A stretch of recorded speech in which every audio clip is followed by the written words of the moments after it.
Next up is Russ McTear.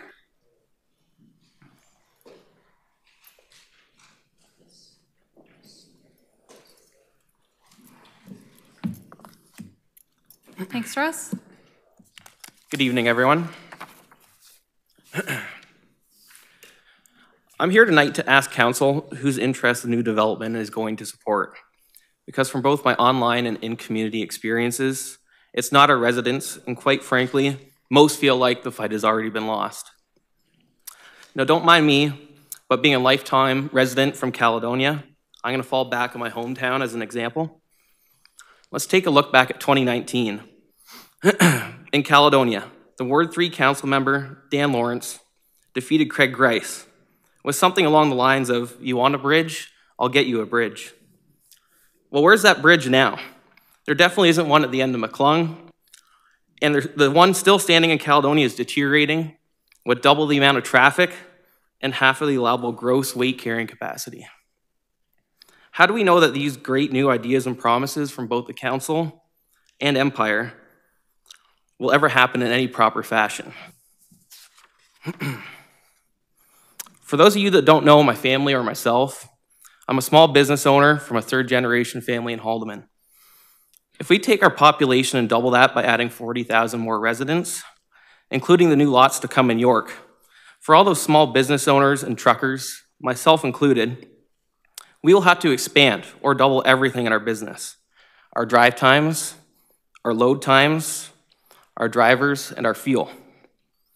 Add this to the lined up lack of filling stations already at the outer banks of the county's limits. With that said, many of you know well today, we cannot find the workers and nobody has the extra money. How do we tell our customers that our prices must go up again? Speaking of money and time, a huge loss in everybody's daily commute in Haldimand right now is Ontario Highway 6.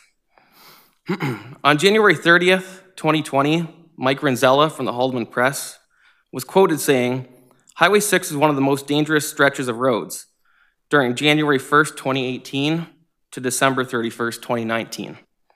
The Haldimand Press also reported 166 collisions happening along that area from 600 meters north of St. John's Road near Port Dover to Halderbrook Road, Caledonia. That's 166 traffic collisions at high speeds with 10 fatalities. According to Jody Lucette, communications coordinator from the MTO, during that same time span, January 2018 to 2019, over 6 million vehicles traveled that same stretch of road.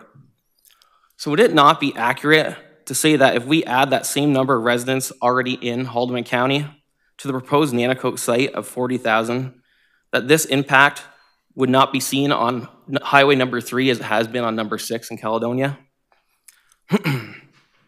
If we do not have the means to monitor speeds and distracted driving now, how is this going to change when the population increased by the proposal made by Empire Homes in our near future? This to me sounds like more tragedy and death with no end in sight. Divide and conquer is a term that seems to sit well here. Haldimand is a strong, well-knit, self-supportive community. Yet we're willing to allow Empire to enter with their quoted devotion to developing our communities. If this were so, why aren't more local business owners, such as laborers, lumberyards, and some of our local sod farms, getting this business? I see York trucks from the big city and hear of out-of-town workers weekly from my customers. Does anyone know if and where Empire was asked to leave by a neighboring city council? Maybe we should find that out. Not only for a lack of active business license and poor quality, but lack of community involvement and continuous broken promises has made this other council decide that they weren't for them.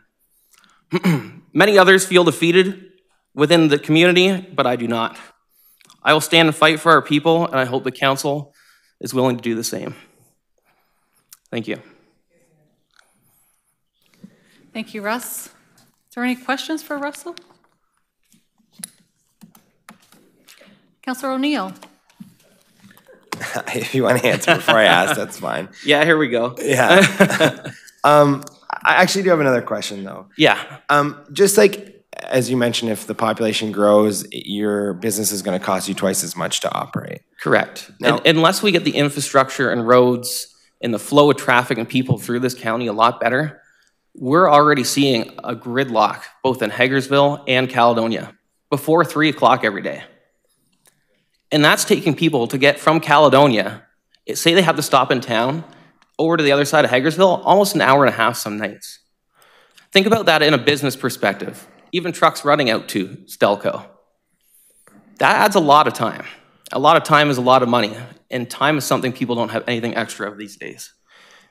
I would have to agree with that. I guess the question is, in order for your business to continue to grow, obviously you're going to need more customers. That's just the way it works. So is there a nice line that works? Like, to not develop at all or to not grow, it seems like that might stifle you just as much. So is there a fine line, or is there somewhere where you can see that? Because I just don't think that if we stop growing, we'll stop traffic. I don't think there's any way that we can continue to not grow or stop traffic, and it will hurt businesses just as much on the other end. I much agree with that. If we could just get in the proper placements to allow for that and to allow for a proper flow, that would definitely help. But like you said, there is a line. There's a line where you win and there's a line where you lose. Thank you. And we have to walk that. Thanks. Okay, thank you. I don't see any further questions. Thank you for your time tonight.